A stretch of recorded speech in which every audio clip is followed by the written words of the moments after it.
नमस्कार मित्रांनो, सर्वांचं आपल्या मानदेश पॅटर्न या युट्यूब चॅनलवरती स्वागत आहे. महत्त्वपूर्ण अपडेट म्हणजे पोलीस भरती प्रक्रिया 2025 आणि 26 त्यामध्ये मित्रांनो झालेली जागा वाढ. आता ही मुंबई सीपी मुंबई या ठिकाणी प्रत्येक वर्षी साधारण भरती झाल्यानंतर जी की वेटिंग लिस्ट लागते त्यामध्ये जागा वाढ होत असते. पण आता ह्या भरतीमध्ये की फॉर्म भरून झाल्यानंतर साधारण मुंबई आणि इतर सीपी म्हणजे आयुक्तालय सोडून ग्राउंडच्या तारखा डिक्लेअर झाल्या होत्या की 20 जानेवारी आणि त्यानंतर निवडणुकामुळे काही दिवस म्हणजे फेब्रुवारीमध्ये 11 फेब्रुवारीमध्ये ग्राउंडची तारीख तुमची गेलेली आहे आणि त्यामध्ये सीपी मुंबई या ठिकाणी 1062 सीपी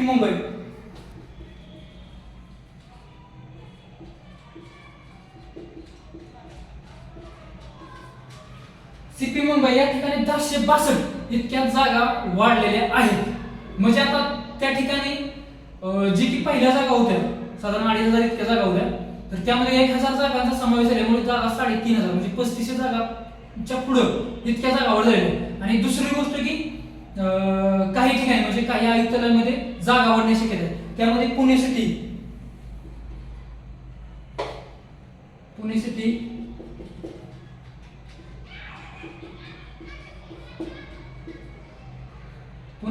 ठाणे सिटी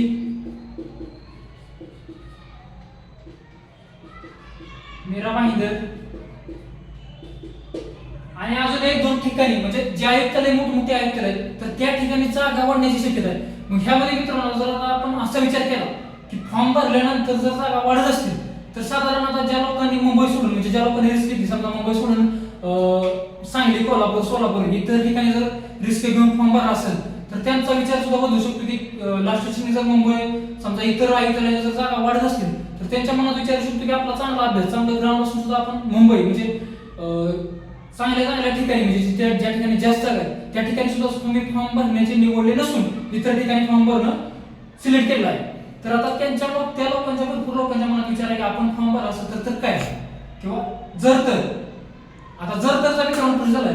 प्रश्न इथे उभा झालाय जर तर कारण संपूर्ण पोलीस भरती झाल्यानंतर साधारण सीपी मुंबई किंवा इतर ठिकाणी वेटिंग वरच्या लोकांना संधी दिली जाते. कारण जर समोरचा उमेदवार जर तो पद सोडून इतर ठिकाणी जॉईन झाला असेल तर तो पद सोडून जातो तर वेटिंग वरच्या विद्यार्थ्याला संधी मिळते. आणि सीपी मुंबई जे असं आहे की पाठीमागे जागा वाढतात पण त्या जागेची संख्या साधारण आतापर्यंत 550 ते 100 पर्यंत 1000 इतक्या जागा मुंबईच्या पहिल्यांदाच वाढल्या.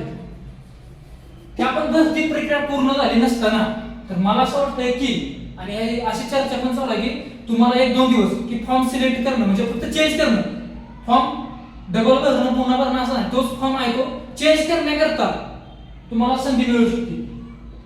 फॉर्म चेंज करण्याकरता साधारण 2 ते 3 दिवसात संधी मिळू शकते. कारण आता तुम्ही विचार करू शकता की 20 जानेवारीचं फिक्स झालेलं ग्राउंड की सर्व महाराष्ट्राचा आलेख बनला की 20 जानेवारीला ग्राउंड तुमचं सुरू करायचं किंवा घ्यायचं तेच ग्राउंड तुमचं फेब्रुवारीमध्ये गेलं म्हणजे ग्रह खात्यात काय पण होऊ शकतं. जे उद्या होणार आहे आज तुम्हाला माहिती आहे ती उद्या होऊ शकत नाही हे आज तुम्हाला होऊ शकतो. लक्षात आलं का? तर माझा एक वैयक्तिक अंदाज आहे की इतर ठिकाणी जर जागा वाढ झाली म्हणजे सीपी मुंबई धरून पुणे सिटी म्हणा मीरा भाईंदर म्हणा ठाणे सिटी म्हणा अशा ठिकाणी जागा वाढण्याची शक्यता जास्त आहे.